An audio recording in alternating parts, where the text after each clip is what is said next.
Hey there, friends. I'm Mark, and welcome to the wild ride that turned my financial nightmare into an epic comeback story. Picture this. I was once the guy who drove a flashy car, dressed to impress, and pretended to have it all together. In reality, I was drowning in debt. Yes, you heard that right, drowning. People always assumed my wife, Kim, married me for my money. Little did they know, at that time, I was deep in debt. Over $800,000 deep. I wasn't rolling in cash. Instead, I was juggling unpaid bills, endless creditor calls, and a lifestyle that was as unsustainable as a house of cards in a wind tunnel. Now I know what you're thinking. How on earth does someone go from living the high life to scraping by in a basement? Well, buckle up because I'm about to spill all the details. Funny, embarrassing, and downright shocking. From the moment I realized I was in too deep, I embarked on a journey filled with tough truths, awkward confessions to my wife, and some downright hilarious attempts at cutting off the endless flow of new debt. And trust me, this isn't your typical financial advice video. This is a roller coaster of raw honesty, quirky humor, and lessons learned the hard way. So stick around, because in the next few minutes, I'll take you through each step of my journey, share some jaw-dropping moments, and reveal how I eventually turned my financial fiasco into a path toward true wealth. Ready? Let's jump right in. The reality check, when debt strikes. Let's rewind a bit. I wasn't always the suave, debt-free guy you see today. In fact, there was a time when my life looked like a poorly edited movie, filled with glitz on the outside and complete chaos behind the scenes. I was living large, flaunting credit cards like they were trophies, dining at the fanciest restaurants, and driving a Mercedes that screamed, "Look at me." But beneath that shiny exterior, my bank statements told a very different story, one of enormous debt and financial missteps. Imagine the irony. A man driving luxury cars while secretly battling debt that could buy a small country. I was juggling multiple business ventures, and trust me, not all of them were hits. I had even lost a couple of major ventures, and suddenly, I found myself in a financial tailspin. The debt piled up faster than I could say bankruptcy, and I had to face the fact that pretending to be rich was not going to pay the bills. In those dark moments, I realized that if I didn't get real about my finances, I'd soon be left with nothing but my pride and a pile of unpaid bills. Step 1. Honesty is the best policy, facing the debt. Alright, let's get serious for a minute. The first step on my journey out of this debt-induced nightmare was the hardest of all, facing the truth. I had to admit to myself, and to Kim, that my glittering lifestyle was nothing more than a facade. I'd been living a lie, putting on a show to mask the financial disaster that was unfolding behind closed doors. I remember the day clearly. I was sitting across from Kim, sweating like a sinner in church, trying to explain why my money was nothing more than a series of credit card statements with outrageous balances. I said, "Kim, honey, there's something I need to tell you. I'm not as flush as I appear." It was one of the most humbling moments of my life. I felt like I'd been caught red-handed. And believe me, my ego took a massive hit. But that day marked a turning point. I decided that no more hiding, no more pretending, and no more financial acrobatics that left us teetering on the brink of disaster. Being brutally honest with myself allowed me to set a clear goal: to wipe out every last cent of debt. I knew that if I wanted to rebuild my life, I needed to start by acknowledging exactly where I stood. And let me tell you, facing the harsh truth was like taking a cold shower in the dead of winter. Jarring, uncomfortable, but ultimately refreshing and necessary. Step 2. Stop adding to the pile, cutting off new debt. With the truth out in the open, the next step was as obvious as it was difficult. Stop adding to the mountain of debt. I had to put my credit cards on a strict diet. No more splurging on fancy dinners, flashy clothes, or gadgets I didn't need. Now, I'm not saying banish all joy from your life, but when your bank balance is a horror story, sometimes you need to tighten the belt a bit, literally and figuratively. There were days when Kim and I had to make some pretty significant sacrifices. I remember when we had to move from our sun-drenched paradise in Hawaii to a modest apartment in California. We ended up living in the basement of a building, scraping by with just enough money to get through the weekend. It wasn't glamorous, and I had to swallow my pride more times than I care to admit. But in those moments of hardship, I learned a vital lesson. You can't pay off debt if you keep piling it on. I stopped treating credit cards like magic wands that could solve all my problems. Instead, I focused on cutting expenses, embracing a simpler lifestyle, and most importantly, not giving in to the temptation of immediate gratification. This step wasn't just about numbers. It was about changing my mindset. I had to learn to be content with less, to value stability over flashy appearances, and to build a future that wasn't dependent on borrowed money. Step 3. The Great Debt List, naming your foes. Once I had the courage to face the truth and stopped adding to my financial woes, it was time to get organized. And by organized, I mean I had to sit down with a pen, paper, and an uncomfortable dose of self-awareness to write out every single debt I owed. This wasn't a fun exercise. I was essentially naming and shaming every creditor that had ever dared to extend me a line of credit. I can still picture it. Me hunched over a desk, scribbling down the names of credit card companies, business partners, family, and even friends to whom I owed money. It was a messy, painful process. I didn't want to confront how many zeros were next to those figures, but I had to. Writing it all down forced me to see the reality of the situation in stark, undeniable detail. There were days when I almost crumpled up the paper in frustration, but Kim, with her ever-patient and caring demeanor, insisted that I complete the list. "You need to see your enemies on paper if you're going to defeat them," she said half-jokingly. That list became my roadmap to recovery. It wasn't just a tally of numbers. It was a visual representation of the challenge ahead. Every name on that list was a reminder of the battles I had to fight to regain control of my life.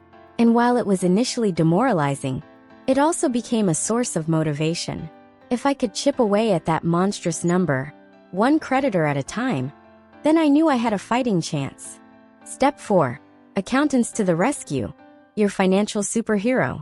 Now let me share a little secret. Even if you're as brilliant as I thought I was, sometimes you need a superhero. In my case, that superhero came in the form of an accountant. I'd tried to manage my finances on my own, thinking I could figure it all out through sheer willpower and charm.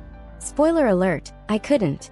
My financial records were a disaster, an untidy mix of scribbled notes, forgotten transactions, and a general sense of chaos that made my head spin. Enter the accountant, a wise mentor. And yes, I'm giving credit to my rich dad, who insisted that only the financially savvy keep track of their records. Told me that hiring an accountant was not a sign of weakness, but a strategic move. "Mark," he said, "rich people have accountants. Poor people do their own books, and look where that gets them." I laughed at the time, but boy, did I learn a lesson. Bringing in a professional not only helped me get my numbers in order, but it also gave me a sense of clarity that I desperately needed. My new accountant was more than just a number cruncher. He was a partner in my fight against debt. With his help, I was able to organize my debts, set up a realistic repayment plan, and ensure that I wasn't missing any critical details that could derail my progress. His expertise transformed my scattered chaos into a structured plan. And as much as I hated admitting it, I began to see that sometimes the smartest thing you can do is admit that you can't do it all alone. Step 5. The Debt War Board. Visualizing your battle. Imagine for a moment a giant battle plan laid out on a board, one that maps out every move you need to make in order to conquer your financial enemies. That's exactly what I did next. I created what I like to call my Debt War Board. This wasn't just any chart.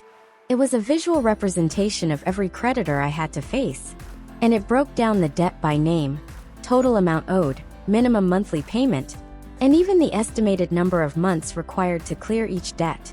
I set up this board in a place where I could see it every day, like a constant reminder of my mission.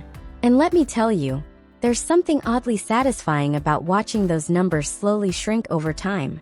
Every time I paid off a debt, it felt like a small victory, a little celebration of progress in a battle that sometimes seemed endless. I even started giving each creditor a funny nickname. The Visa monster became Sir Spend-A-Lot, and the credit card company turned into the Debt Dragon. It was my way of injecting some humor into a seriously stressful situation. This board wasn't just a tool, it was a daily dose of motivation. Every morning, as I sipped my coffee and stared at the neatly organized columns of debt information, I was reminded that I was in control. I could see exactly how far I'd come and how much further I needed to go. And that visualization made the abstract concept of debt very real, very tangible. It wasn't just numbers on a screen, it was a challenge, and I was determined to win. Step 6. The quick win strategy, tackling the smallest first. If there's one thing I learned in my journey, it's that momentum matters. When you're staring down a mountain of debt, the last thing you want is to feel like you're not making any progress at all. That's why I adopted what I like to call the quick win strategy. Instead of trying to tackle the most intimidating, high-interest debts right off the bat, I decided to pay off the smallest debts first. Now, I know what you're thinking. Shouldn't you focus on the debts that cost you the most in interest? And normally you'd be right. But here's the secret. Paying off the tiniest debts gives you an immediate sense of accomplishment. It's like cleaning your room. You start with the small clutter, and suddenly the room feels more organized, more manageable. Every time I cleared a small debt, I felt a surge of motivation that propelled me to tackle the next one. Kim always joked that I was on a debt diet, losing a little bit of weight, in the form of debt, every month. And that's exactly what it was. Each time I eliminated a creditor from my debt war board, I was reminded that progress was possible, even if it came in small, steady increments. This approach didn't just boost my confidence, it also provided tangible proof that my financial plan was working. Slowly but surely, I was chipping away at that daunting number, one bite at a time. Asset versus liability, the secret sauce to financial freedom. Now that you know how I slashed through my mountain of debt, let's talk about the real game changer. Understanding the difference between assets and liabilities. Here's the kicker. Most people get this all wrong. They think that owning a house, a fancy car, or the latest gadget automatically makes them wealthy. But in reality, if those things are draining your wallet every month, they're liabilities. I learned that the true path to financial freedom lies in focusing on assets, things that put money in your pocket. For me, that meant shifting my mindset from spending money to investing it wisely. Instead of using debt to fund a lifestyle of flashy indulgence, I started using what I call good debt. This is the kind of debt that can be harnessed to create a positive cash flow. Investments in real estate, stocks, or any venture that generates steady income. I began to see every financial decision through a new lens. Will this add to my assets, or will it just be another hole in my pocket? It wasn't an overnight transformation. It took years of trial and error, a lot of reading, and even more coffee. But eventually I got there. I shifted my focus from maintaining a luxurious image to building a robust portfolio of investments. And the results? Well, let's just say that the day I realized I was investing in my future, instead of throwing money away, everything changed. The long road to freedom, Mark's 10-year transformation. My journey from the depths of debt to the pinnacle of financial freedom wasn't a sprint. It was a marathon. Over the course of 10 long, grueling years, I went from living in a basement in California to owning multiple houses, a fleet of cars, and even a private jet. Yes, you read that right. Though I still joke that the jet is just for emergency escapes from boring parties. Those 10 years were filled with ups, downs, setbacks, and triumphs. There were nights when I'd lie awake wondering if I'd ever escape the clutches of my debt, and mornings when I'd wake up with a renewed sense of determination to fight another day. Every small victory, whether it was paying off a stubborn creditor or finally reaching a milestone on my debt war board, fueled my journey forward. Along the way, I made some incredible discoveries about life and money. I learned that financial freedom isn't just about having a fat bank balance. It's about having the discipline, focus, and dare I say, a sense of humor to keep going, even when the going gets tough. I began to see money not as a means to buy status symbols, but as a tool to create opportunities, build a secure future, and even enjoy a few laughs along the way. I also discovered that there's a certain satisfaction in knowing that every dollar you save and every debt you eliminate brings you one step closer to the life you've always dreamed of. And while the journey was fraught with challenges, the end result was nothing short of amazing. Today, I'm debt-free, my investments are thriving, and I finally achieved the kind of financial freedom that allows me to live life on my own terms, without the constant fear of a creditor's phone call. Your financial future is in your hands. As we wrap up this journey together, I want you to know that the power to transform your life lies within you. My path from debt to wealth wasn't a flawless, linear progression. It was messy, filled with setbacks, and at times downright hilarious. But each moment, each struggle, and each small victory played a vital role in shaping the financial freedom I enjoy today. So, if you're ready to take charge of your financial future, start with honesty. Own your situation, plan your escape, and embrace the journey with a smile, even on the toughest days. Whether you're drowning in debt or just looking for a way to build a more secure future, remember that you're not alone. Reach out, share your experiences, and learn from others who have been where you are. Lessons learned, and how you can win too. So what's the takeaway from my wild journey? First and foremost, honesty with yourself is the foundation for any successful financial turnaround. Admit your problems, face them head on, and don't be afraid to ask for help. Whether it's from your spouse, an accountant, or even a wise old friend who's been through it all. Next, cut off the drain by stopping new debt. Organize every last cent you owe, and then create a plan, a visual, tangible plan, that shows you exactly how you're going to conquer your debts. Celebrate every little victory along the way. These small wins will fuel your momentum. And perhaps most importantly, shift your focus from liabilities to assets. Remember, it's not about looking rich. It's about becoming wealthy by building a future that works for you. My journey wasn't easy, and I made plenty of mistakes along the way. But every misstep taught me something valuable about discipline, determination, and the power of a well-structured plan. Today, I'm here not only to share my story, but also to remind you that no matter how dire your situation might seem, there's always a way out. With a bit of humor, a lot of hard work, and a clear roadmap, you too can turn your financial nightmare into a success story. Thank you for joining me on this journey.